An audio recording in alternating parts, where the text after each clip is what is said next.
दोस्तों नमस्कार।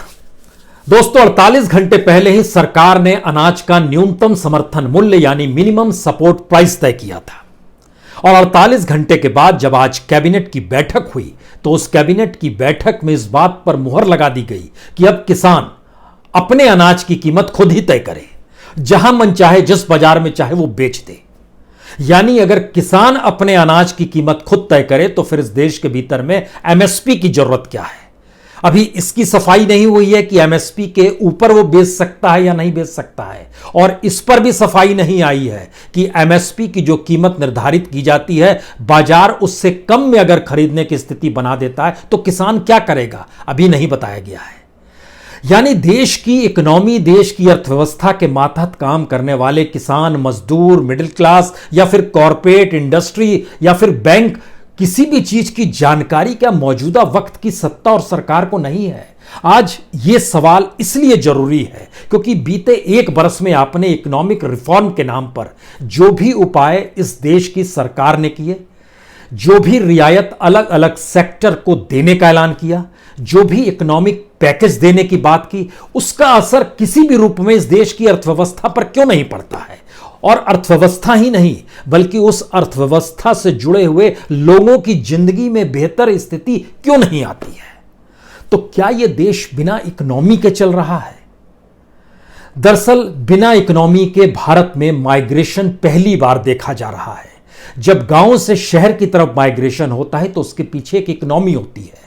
गांव की आर्थिक स्थिति मजबूत होती नहीं है, शहरों में लोग रोजगार के लिए निकलते हैं, वहां कुछ कमाते हैं, कुछ वहां से कमाकर घर के लिए भेजते हैं और कुछ गांव की परिस्थितियों में रहते हुए शहर में पैसा बचाते हैं। जब गांव से शहर की तरफ अगर पलायन होता है उसके पीछे इकोनॉमी है, तो शहर से गांव लौटने के पीछे भी दुनिया भर में इकोनॉमी रही है कि गांव की अर्थव्यवस्था को कैसे मजबूत किया जाए और पर कैपिटा इनकम और जिंदगी जीने की जरूरतें जो हैं अगर वो गांव में सस्ती है तो शहर में काम करने वाले मजदूर किसान वापस लौटते हैं। लेकिन भारत में जो पलायन हो रहा है, भारत में जो रिवर्स माइग्रेशन हो रहा है, इसके पीछे कोई इकोनॉमी काम नहीं कर रही है सिवाय इसके कि शहर में खाने के लिए रोटी नहीं थी और कहीं कोई रोजगार नहीं था तो गांव लौट चले और गांव में कोई काम नहीं है। आज इन बातों का जिक्र इसलिए जरूरी है क्योंकि हमारे और आपके सामने मीडिया के जरिए, सरकार के जरिए, अलग अलग संस्थानों के जरिए जो इस गांव की भी तस्वीर पेश की जा रही है, हमें लगता है आज उसकी रिपोर्टिंग हम करके आपको बतलाना चाहते हैं। इस दौर में आपने ध्यान दिया होगा मनरेगा को लेकर जो रिपोर्टिंग हो रही है, बड़ी शानदार रिपोर्टिंग हो रही है कि अब गांव में काम मिलने लगा है। सरकार ने भी मनरेगा का बजट 40,000 करोड़ रुपए बढ़ा दिया। पिछले साल की तुलना में इस बार के बजट में 10,000 करोड़ पहले ही कम कर दिया था। पिछली बार 70,000 करोड़ था, इस बार 60,000 करोड़ कर दिया। खैर, लेकिन 40,000 करोड़ बढ़ा के काम 1 लाख करोड़ रुपए मनरेगा के तहत देंगे। लेकिन क्या आप ये जानते हैं कि मनरेगा के तहत काम करने वाले मजदूरों की तादाद पूरे देश में एवरेज कम हो गई है। जो जॉब कार्ड्स दिए जाते हैं वो एवरेज कम हो गए हैं। जो पैसे मिल रहे हैं उस पैसे में दोगुनी और चौगुनी तक की बढ़ोतरी हुई है, वह भी नहीं मिल पा रहे हैं। एवरेज इस देश के भीतर में जो किसान मजदूर मनरेगा के तहत काम करता है उसको हर रोज 20 से 25 रुपए से ज्यादा उसकी कमाई नहीं होती है अगर आप एवरेज निकालेंगे तो। इन बातों की जानकारी सामने नहीं लाई जाती है। तो आज जरा इन पन्नों को खोलने की जरूरत है और समझने की जरूरत है। और इस स्थिति में सरकार के पास कोई वैल्यू चेन क्यों नहीं है? किसी भी सेक्टर को लेकर कोई वैल्यू चेन नहीं है क्योंकि इन परिस्थितियों में जब हमने देखना शुरू किया कि सरकार जिन बातों का ऐलान करती है उसका असर किस रूप में पड़ रहा है, क्या वो पॉजिटिव है या नहीं है। मसलन आप एमएसएमई को लीजिए, शुरुआत इससे कीजिए, उसके बाद मनरेगा का जिक्र होगा। एमएसएमई को 3 लाख करोड़ देने का जिक्र किया गया। आरबीआई के चेयरमैन ने जानकारी दी कि 3 लाख करोड़ तो नहीं लेकिन अभी उसका 10% 30,000 करोड़ रुपया बैंकों में डाला गया है जिसके जरिए एमएसएमई को लाभ मिल सके, यानी 10% डाला गया। इस 10% का भी 10% यानी 3,000 करोड़ रुपए हम पहली बार देने जा रहे हैं। ऐलान कितने दिन से हो रहा है उसको भूल जाइए, पहली बार अभी भी दिया नहीं गया है, लेकिन ऐलान किया गया कि हम 3,000 करोड़ रुपए एमएसएमई को जो स्मॉल इंडस्ट्रीज लगाते हैं उनको दिया जाएगा। लेकिन उनकी तादाद कितनी है? जिनके प्रोजेक्ट्स फाइनल हुए और जिनको दिया जाएगा लोन, उनकी संख्या है 22,000। 22,000 लोगों को 3,000 करोड़ रुपए बांटेंगे, औसत निकलकर हर के हिस्से में आएगा 13,63,636 रुपए। अब आप बताइए 13 लाख में कौन सी इंडस्ट्री इस दौर में काम करने वाली है, जबकि 2 महीने से वह ना तो बिजली बिल दे पाया है, ना किराया दे पाया है, ना अपने मजदूरों का पेमेंट दे पाया है, ना जो माल था उसको बेच पाया है, नया माल लाने के लिए भी उसको पैसा चाहिए और मार्केट में डिमांड नहीं है। लेकिन एवरेज पहले राउंड में निकल कर आया 13,63,636 रुपए देंगे। कैसे संभलेंगी चीजें? स्टार्टअप की स्थितियां इस देश में डामाडोल हो गई। जो मुद्रा योजना के तहत था वह भी, जो 5,000 रुपए हर के हिस्से में आ रहे थे, वह भी नहीं बटे हैं। इतना ही नहीं, एफसीआई गोडाउन से अनाज राज्यों ने नहीं उठाया है, जो कि गैर राशन कार्ड धारी जो तकरीबन 8 करोड़ थे लोग, उनके लिए राशन राज्यों ने उठाया ही नहीं है। और उसके ठीक समानांतर जब इस देश में, उत्तर भारत में खासतौर से मौसम बिगड़ा है, तो जितनी बड़ी तादाद में वही अनाज बर्बाद हुआ है, जिसमें चना भी है और जिसमें गेहूं भी है, वह जितनी बड़ी तादाद में इस देश के भीतर में, पंजाब में, हरियाणा में, उत्तर प्रदेश में, अलग अलग जगहों पर जो खुले में एफसीआई के गोडाउन रहते हैं जहां बर्बाद हुआ है, उसके जरिए इस देश के मिनिमम जो है तकरीबन आप 3 करोड़ लोगों को वो अनाज बांट सकते थे, इतना बर्बाद हो गया। इसका मतलब है अनाज की कमी इस देश में नहीं है। अनाज की कमी इस देश में नहीं है क्योंकि किसान उपजाता है, और किसान को आपने ताकत दे दी कि अब वो अपने कीमत को खुद तय करे। तो किसानों के लिए संदेश तो बहुत साफ है कि वह एकजुट हो जाएं और अब अपने अनाज की कीमत वो खुद तय करने लगे। क्योंकि जितनी कीमतें बीज की बढ़ी है, फर्टिलाइजर की बढ़ी है, डीजल की बढ़ी है, मंडी तक आवाजाही में बढ़ी है, बोरे तक की बढ़ गई है, मंडी में रसीद कटवाने तक की बढ़ गई है, इन परिस्थितियों में वह खुद तय करे। लेकिन क्या यह संभव है? खासतौर से मौजूदा वक्त में जिस तरीके का दबाव सरकार अपने एफसीआई गोडाउन तक ले जाने के लिए ही जिस अनाज को खरीदती है, क्या इस देश का किसान सरकार को कहेगा कि अब हम 1,836 रुपए में प्रति क्विंटल धान नहीं बेचेंगे, बल्कि अब हम 3,000 रुपए में बेचेंगे? आप खरीदेंगे इसे? क्या यह स्थिति संभव है? दरअसल बिना इकोनॉमी के देश कैसे चलता है, ये सारी चीजें, सारे निर्णय उसी के इर्द गिर्द सिमटे हुए हैं। क्योंकि जो गांव लौट रहे हैं, क्या उनको काम मिल रहा है?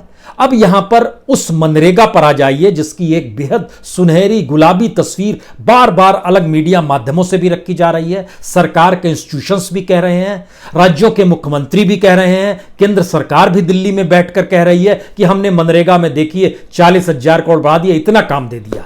लेकिन आज जरा उसके भीतर का सच को समझने की कोशिश कीजिए। मनरेगा का मौजूदा सच यह है कि 2019 की तुलना में 2020 में मजदूरों की तादाद कम हो गई है। जो कुल वर्कर का जो डाटा है वो डाटा कम हो गया। 2019 में 27 करोड़ 82 लाख 63 हजार कुल मजदूर थे और 2020 में यह घटकर 26 करोड़ 97 लाख 38 हजार हो गए, यानी लगभग 85 लाख मजदूर कम हो गए सरकार के ही डाटा में। और जिसको हम लोग कहते हैं कि जिन्होंने जॉब कार्ड के लिए अप्लाई किया, उनकी संख्या में बढ़ोतरी जरूर हुई है, लेकिन उनकी संख्या में बढ़ोतरी का मतलब यह नहीं है कि जो बाहर से आए और उन्होंने जाकर मनरेगा के तहत जॉब कार्ड के लिए अप्लाई कर दिया, ऐसा नहीं है। क्योंकि सुनहरी तस्वीर तो यही रखी जाएगी, ऐसा है। क्योंकि 2019 में तकरीबन 14 करोड़ 31 लाख मजदूर थे जो कि जॉब कार्ड के लिए अप्लाई कर रहे थे। 2020 में इनकी संख्या 14 करोड़ 42 लाख हो गई है, यानी तकरीबन 11 लाख की बढ़ोतरी हुई है। लेकिन ये कौन से मजदूर हैं? क्या वाकई जो प्रवासी मजदूर थे, जो शहर छोड़कर गांव लौटे हैं, वो हैं? तो इसके भीतर एक दूसरी स्थिति देखिए। मनरेगा में काम के लिए एक जॉब कार्ड दिया जाता है। जॉब कार्ड जो पूरे देश में अलग अलग राज्यों के जरिए जो दिया गया, उसकी तादाद 2019 की तुलना में 2020 में कम हो गई। यह भी कमाल की चीज है। 2019 में 8 करोड़ 22 लाख 16 हजार मजदूरों के पास जॉब कार्ड था और 2020 में यह कम हो गया, लगभग 66 लाख लोग कम हो गए, 66 लाख मजदूर कम हो गए और मौजूदा वक्त में जॉब कार्ड है 7 करोड़ 56 लाख लोगों के पास। तो जॉब कार्ड भी कम हो गए। इतना ही नहीं, जो एक्टिव वर्कर्स होते हैं जिनके बारे में जिनकी संख्या आती है, वह भी सरकार ने कम माना है। जो मनरेगा के दायरे में 2019 में 12 करोड़ 11 लाख 58 हजार मजदूर थे जो एक्टिव वर्कर थे। 2020 में यह कम होकर 11 करोड़ 72 लाख 54,000 हो गए, यानी तकरीबन 39 लाख मजदूर यहां भी कम हो गए। ये कौन सी स्थिति है? लेकिन सवाल इतना भर नहीं है, इसके भीतर की स्थिति हमने खास तौर से 3 राज्य लिए, उत्तर प्रदेश, बिहार और झारखंड, क्योंकि यहां पर बड़ी तादाद में मजदूर वापस अपने गांव लौटे हैं। तो क्या उन्हें काम मिल रहा है? कुछ भी नहीं मिल रहा है। जो मजदूर पहले से काम कर रहे थे उनकी संख्या भी कम हो गई है, और इस देश के भीतर में जिन्हें अनाज और जो काम करने के बदले जिन्हें पैसा मिलता है वो कितना कम मिलता है, वो औसत भी डराने वाला है। औसत की स्थिति को पहले जान लीजिए, क्योंकि ये डराने की स्थिति इसलिए बड़ी महत्वपूर्ण है क्योंकि इतनी कम तादाद में पैसा मिलता है, ये वाकई कल्पना के परे है। उत्तर प्रदेश के भीतर में जो टोटल वर्कर्स की तादाद है वो तकरीबन 2020 में 2 करोड़ 60 लाख है।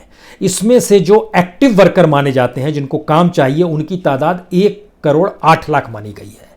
लेकिन जिनके पास जॉब है उनकी संख्या सिर्फ 88 लाख है। यानी टोटल अप्लाई करने वाले मजदूरों की तादाद थी 1 करोड़ 86 लाख उत्तर प्रदेश में, जॉब कार्ड मिला सिर्फ 88 लाख को। बिहार में 1 करोड़ 87 लाख लोगों ने जॉब कार्ड के लिए अप्लाई किया, मनरेगा का जॉब कार्ड मिला 54 लाख लोगों को। झारखंड में अप्लाई किया 50 लाख मजदूरों ने, मिला 23 लाख मजदूरों को जॉब कार्ड मिला। और इसी तरीके से एक्टिव वर्कर्स जो थे, इनकी स्थिति में कोई परिवर्तन नहीं आया है। उत्तर प्रदेश, बिहार, झारखंड। उत्तर प्रदेश में 2019 में भी जितनी संख्या, जैसे टोटल वर्कर्स की तादाद जो थी वह 2 करोड़ 66 लाख थी, उतनी ही 2020 में है। जो एक्टिव वर्कर थे वह भी तकरीबन 1 करोड़ 10 लाख थे, इस समय कम हो गए हैं, 1 करोड़ 8 लाख हो गए हैं उत्तर प्रदेश में। बिहार में कमोवेश वही है, 64 लाख 8 हजार, 64 लाख 8 हजार 2020 में भी है। झारखंड में भी वही है, 29 लाख 90 हजार, अभी भी 29 लाख 90 हजार वर्कर्स वही हैं। यानी वर्कर्स जो लौटे हैं उनकी संख्या अभी कहीं भी काउंट नहीं हुई है। और जिस बात का जिक्र, जो डराने वाला जिक्र हम आपसे कर रहे थे, अगर एवरेज निकालते हैं तो इस देश के भीतर में मनरेगा के तहत काम मिलना चाहिए 100 दिन का, लेकिन बीते 5 बरस का सच यह है कि काम मिला है लगभग 50 दिन से भी कम का। और यह कमोवेश स्थिति हर राज्य की है। हर राज्य दर राज्य स्थिति देखते चले जाइए और इसके बाद जरा टटोलना शुरू कीजिएगा, क्योंकि जो डॉक्यूमेंट्स हमने जो निकाले हैं वो डॉक्यूमेंट्स इसलिए डराने वाले हैं क्योंकि उन डॉक्यूमेंट्स के भीतर का सच क्या है जरा ये जानिए। उत्तर प्रदेश, बिहार, झारखंड, इन 3 राज्यों में तकरीबन 4 करोड़ 83 लाख घर हैं, ग्रामीण घर हैं। इसमें मनरेगा का औसत काम इन 3 राज्यों में दिया गया है सिर्फ 38 दिन का। 38 दिन का देने का मतलब है कि अगर 200 रुपए के हिसाब से आप 38 दिन को जोड़ते हैं तो ये 7,400 रुपये आता है साल का, यानी 1 महीने का 616 रुपये, यानी 1 दिन का 20 रुपये 50 पैसे। उससे कुछ बेहतर स्थिति वेस्ट बंगाल, महाराष्ट्र, उड़ीसा, छत्तीसगढ़ और राजस्थान की है। यहाँ पर तकरीबन 4 करोड़ 90 लाख ग्रामीण घर हैं और इनको 52 दिन का काम मिला एवरेज।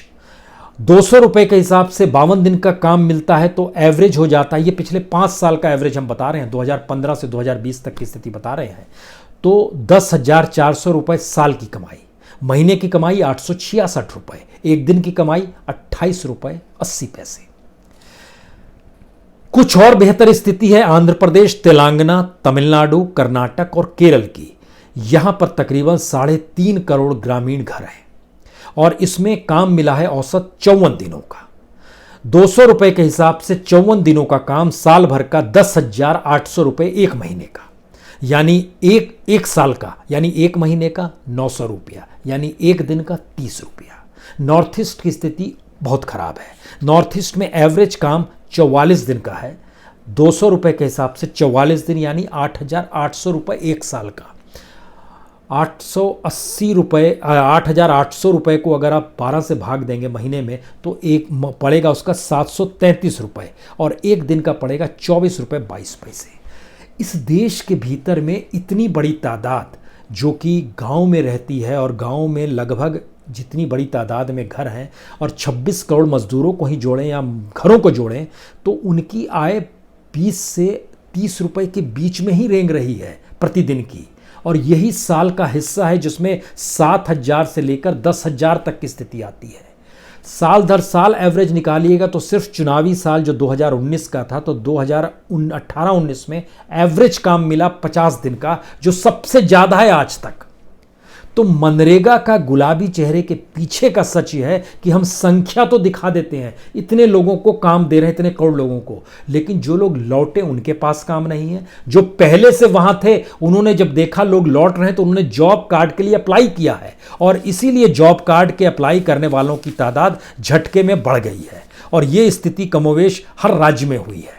और लेकिन दूसरी तरफ मजदूरों की तादाद कम हो गई है। अगर यह स्थिति है, और अगर इस स्थिति में पिछले 5 साल को हम लोग आकलन करना शुरू करें, तो आपको यह भी जानकर हैरत होगी कि आज की तारीख में अगर एक मजदूर को 200 रुपये मिलते हैं तो 5 साल पहले उसको मिलते थे 161 रुपये। तो जिंदगी में इतनी बड़ी तादाद में लोगों के हिस्से में दोवन्नी और चवन्नी की बढ़ोतरी होती है। ये है मनरेगा का सच।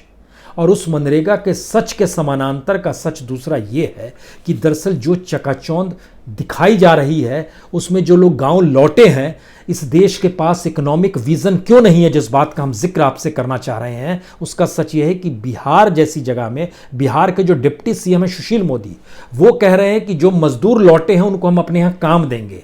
काम कैसे देंगे? उनका कहना है उनके लिए वो करा रहे हैं, एक ड्राफ्ट बना रहे हैं और उसके जरिए हम उनका डाटा कलेक्ट कर रहे हैं, और जिस जिस कंपनी में वो काम करते थे उस कंपनी वाले को कहेंगे कि अब वो कंपनी यहां के लगा ले।